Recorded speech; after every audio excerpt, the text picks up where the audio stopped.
NCERT math class 10th exercise 6.5। Next है question number 2 हमारे पास। इस क्वेश्चन में हमें बोला जा रहा है P Q R is a triangle right angle at P. तो मैंने पहले से एक राइट एंगल यहाँ पे बना के रखी हुई है, ठीक है।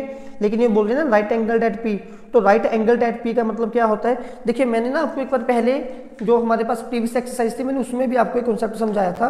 अगर राइट एंगल ट्रायंगल का नेम लिखने का तरीका हमारे पास क्या होता है?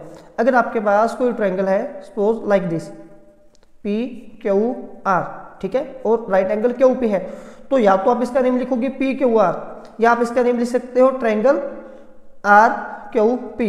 मतलब कि ये जो 90 डिग्री वाला नेम है ना, इसको हमेशा मिडिल में रखना होता है। अगर आप इसको मिडिल में नहीं रख रहे, आप इसका नेम रख रहे हो ट्रायंगल क्यू पी आर, ठीक है, तो आपको यहाँ पे मेंशन करना होगा कि 90 डिग्री एंगल जो है वो क्यू के ऊपर है। अगर डायरेक्ट बोलोगे right triangle P Q are इतना सा गिवन है तो समझ लेना कि 90 डिग्री एंगल क्यू पे है। नहीं फिर अगर ये क्यू पे नहीं, मतलब कि मिडल पे नहीं है, तो फिर वो साइड पे मेंशन करना होता है हमें, ठीक है। तो फिलहाल इस क्वेश्चन में मेंशन किया हुआ है कि ट्रायंगल पी क्यू आर है, लेकिन राइट एंगल उनका कहाँ पे बना हुआ है? वो बना हुआ है पॉइंट पी के ऊपर। तो यहाँ पे हमें पॉइंट पी रखना पड़ेगा। डजंट मैटर कि क्यू आर कहाँ पे आ रही है। यहाँ पे मैं लेट कर लेता हूँ क्यू और यहाँ पे पॉइंट लेट कर लेता हूँ आर। फिर इसके बाद इन्होंने हमें आगे बोला है एंड एम, ठीक है, M is a point on Q R, ठीक है। क्यू आर लाइन के ऊपर कहीं पे एक एम पॉइंट आएगा such that P M perpendicular to Q R. मतलब कि मैंने पी से एक परपेंडिकुलर ड्रॉ करना है, ठीक है, क्यू आर लाइन के ऊपर। यहाँ पे एक 90 डिग्री एंगल ड्रॉ करेंगे ना पी एम, देखो तो एम पॉइंट है वो क्यू आर के ऊपर अपने सेटिस्फाइड हो गया, M is a point on Q R, और ये परपेंडिकुलर भी बन गया P M perpendicular on Q R, ठीक है। वो 90 डिग्री का एंगल हम यहाँ पे रख देते हैं। तो हमने शो करके दिखाना है, मैंने शो क्या करके दिखाना है कि P M square equal to Q M into M R आना चाहिए। चलिए ठीक है, अगर हमने इसको इक्वल प्रूव करना है ना, तो मैंने आपको पहले भी समझाया था, हम ना यहाँ पे रेफर करके देखेंगे। ये एक्चुअल में ये सिमिलर का कॉन्सेप्ट होता है, ठीक है। हमने प्रीवियस एक्सरसाइज में बहुत सारे क्वेश्चन ऐसे कर लिए।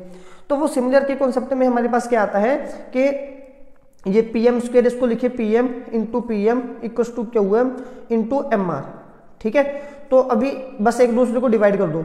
यहाँ पे ये पी एम ये यहाँ पे डिवाइड करेगा और ये क्यू एम मैं यहाँ पे ले आता हूँ, ये बन गया क्यू एम और ये बन गया P M by M R, ठीक है। तो ये जो दो साइड की रेशियो, तो ये सिमिलर का कॉन्सेप्ट है। अच्छा अभी पी एम लाइन कहाँ पे आ रही है? पी एम लाइन ये रही, ठीक है। फिर divide by Q M line कहाँ पे है हमारे पास? क्यू एम लाइन हमारे पास ये आ गई। उसके बाद पी एम लाइन फिर से हमारे पास यही लाइन आ गई। फिर हमारे पास एक लाइन आ रही है एम आर। अभी एम आर लाइन हमारे पास कौन सी है? ये वाली लाइन आ गई। मतलब कि इन्होंने कौन कौन से ट्रायंगल को सिमिलर प्रूफ किया हुआ है? ये वाले छोटे पार्ट को और ये वाले ऊपर वाले पार्ट को। इन दोनों को सिमिलर रखने के बाद फिर इन्होंने आगे वाले जो कॉन्सेप्ट है वो आपस में इक्वल किए हुए। तो इसका मतलब क्या है कि मुझे छोटी ट्रायंगल और ये वाले छोटे ट्रायंगल को सिमिलर प्रूफ करना होगा, है ना। लेकिन अगर मैं इनको सिमिलर प्रूफ करना चाहूंगा तो मेरे पास कोई भी प्रॉपर्टी नहीं बन रही। मैंने काफी सोच विचार करके देखा, इनमें कुछ भी इक्वल आ ही नहीं रहा, ठीक है। तो चलिए कुछ और तरीके के साथ हमें लेकिन सिमिलर इन दोनों की रखना है, किसी और तरीके के साथ करना होगा। वो हम कैसे करेंगे? यहाँ पे पहले मैं इसको 2 पार्ट्स में डिवाइड कर लेता हूँ, ठीक है। वो 2 पार्ट मतलब समझते हो ना, कॉपी पेस्ट करेंगे, फिर जो वाला यहाँ पे वही यहाँ पे। पहले मैं यहाँ से छोटी ट्रायंगल को उठा लेता हूँ, ठीक है। एक बार तो मैं ये वाली ये छोटी ट्रायंगल, ठीक है, और ये पूरी बड़ी ट्रायंगल ले रहा हूँ। मतलब कि कौन कौन से पार्ट हम उठाएंगे? यहाँ पे पहले इन ट्रायंगल, पहले मैं उठाऊंगा ट्रायंगल क्यू पी एम, ठीक है, ये छोटी ट्रायंगल ले ली। एंड फिर आके an triangle P Q R. देखते हैं इनके कौन कौन से एंगल हमारे पास इक्वल आ रहे हैं। देखिए एक तो एंगल क्यू दोनों में कॉमन है, एंगल क्यू छोटी ट्रायंगल में भी है और एंगल क्यू बड़ी ट्रायंगल का पार्ट भी है। Then angle Q equals to angle Q हमारे पास ये क्या रहेगा? कॉमन, ठीक है। दूसरी बात, जो छोटी ट्रायंगल में एंगल एम है, ये वाला एंगल, ठीक है, इसको मैं एंगल 1 लिख देता हूं, एंगल 1। ये एंगल 1 इक्वल आएगा बड़ी ट्रायंगल के एंगल पी के इक्वल, क्योंकि जो दोनों एंगल है ना ये दोनों 90 डिग्री हैं, ईच 90 डिग्री। तो किसी भी दो ट्रायंगल को सिमिलर प्रूफ करने के लिए उसके दो एंगल का काफी सिमिलर होना काफी है हमारे लिए, ठीक है ना। तो ये मैंने आपको स्टार्टिंग में समझाया था। यहाँ पे हमने किया था ना कि अगर दो ट्रायंगल को सिमिलर प्रूफ करना है, या तो उसके तीनों एंगल इक्वल हो जाए, या साइड तीनों साइड की रेशियो इक्वल आ जाए, या दो साइड और इंक्लूडेड एंगल ये इनकी रेशियो इक्वल आ जाए, या फिर जब दो एंगल इक्वल नहीं ना, तीनों एंगल इक्वल नहीं हो सकते, तो किसी भी ट्रायंगल के दो एंगल इक्वल कर दो तो तीसरा अपने आप इक्वल हो जाता है। मैंने समझाया भी था कि ये कैसे इक्वल हो जाता है ना। अगर सपोज कर लो दो बच्चों के, मतलब कि अगर हम ये बात करेंगे ना, 3 सब्जेक्ट में 180 मार्क्स है, पता नहीं कि तीनों का एंगल 180 होता है। इसके पहले पेपर में दोनों के सेम मार्क्स आ गए, दूसरे एग्जाम में भी दोनों के सेम सेम मार्क्स हैं, तो तीसरे में ऑब्वियस सी बात है कि टोटल अगर सेम है तो तीसरा भी इक्वल ही आएगा, अपने 60-60 आएंगे, है ना। तो इसी तरह दो एंगल अगर इक्वल आ जाए फिर भी काफी होता है सिमिलर प्रूफ करने के लिए। तो चलिए फिलहाल जो हमारे पास है दो एंगल इक्वल आ गए, तो इसका मतलब क्या आएगा, देयरफॉर ये जो ट्रायंगल हमारी है ट्रायंगल QPM ये सिमिलर आएगी। यहाँ पे नेम थोड़ा सा ध्यान से लिखना पड़ेगा हमें, किसके इक्वल आएगी, एंगल Q है ना फर्स्ट पे, तो Q के सामने यहाँ पे फर्स्ट एंगल Q ही आना चाहिए। फिर दूसरा हमारा यहाँ से एंगल QPM हमारा एंगल 1 है, ठीक है, एंगल 1 का नेम हमारा यहाँ पे क्या है, एंगल M है। तो यहाँ पे इस ट्रायंगल में P के बारे में हमें छोटे में कुछ भी इंफॉर्मेशन नहीं है, तो फिलहाल मिडिल के लिए हम यहाँ पे स्पेस छोड़ देते हैं। फिर जो थर्ड पे हमारा एंगल M आ रहा है, हमारा एंगल M 90, वो इसके P के इक्वल है, तो थर्ड पे यहाँ पे आएगा P, ठीक है। तो बड़ी ट्रायंगल का कौन सा पार्ट अभी मिसिंग है, R मिसिंग है, तो उसको R को मिडल में लिख दो। बाय विच प्रॉपर्टी, ये दोनों ट्रायंगल सिमिलर है, एंगल एंगल क्राइटेरिया, ठीक है। अभी इसको लिखो इक्वेशन नंबर 1। सेम बात हम यहाँ पे करेंगे, लेकिन इस बार हम कौन सी ट्रायंगल लेंगे, इस बार हम ये वाली ट्रायंगल लेंगे, ठीक है। ये वाली ट्रायंगल को सिमिलर करेंगे ये बड़ी ट्रायंगल के साथ, मतलब कि इन ट्रायंगल, कौन सी ट्रायंगल है ये, हम यहाँ पे लिखेंगे PMR, ठीक है।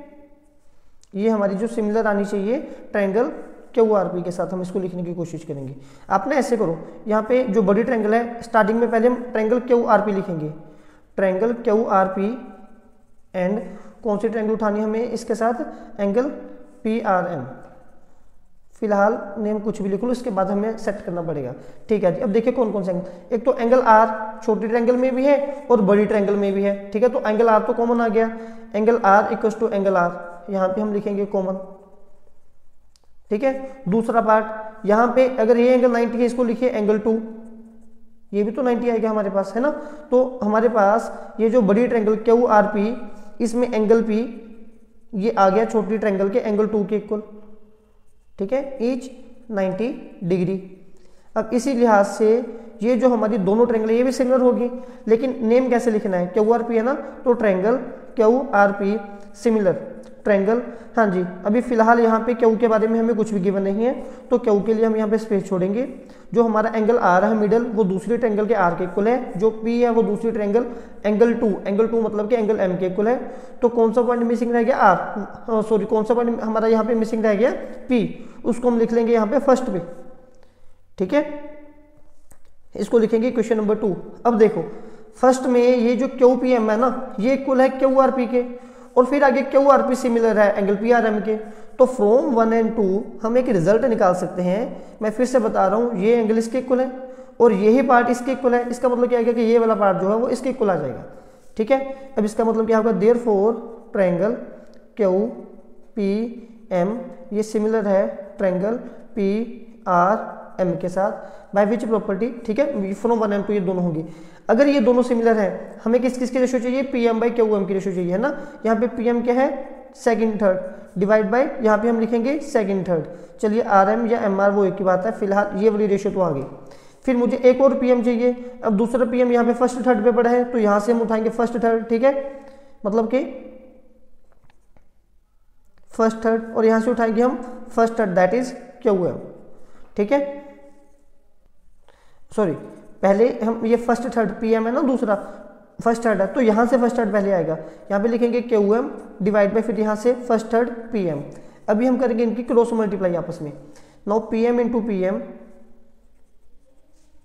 Equals to QM into RM, ठीक है। अभी PM इंटू PM हमारे पास क्या बनेगा, PM स्क्वेयर, ये बन गया QM इंटू RM या फिर MR, ये एक ही बात है। और यही चीज़ तो हमने प्रूव करके दिखानी थी। यहाँ पे देखिए PM स्क्वेयर QM MR, तो क्या है हमारे पास PM square QM and MR, तो ये सेम आ गया ना प्रूफ जो प्रूव करना था।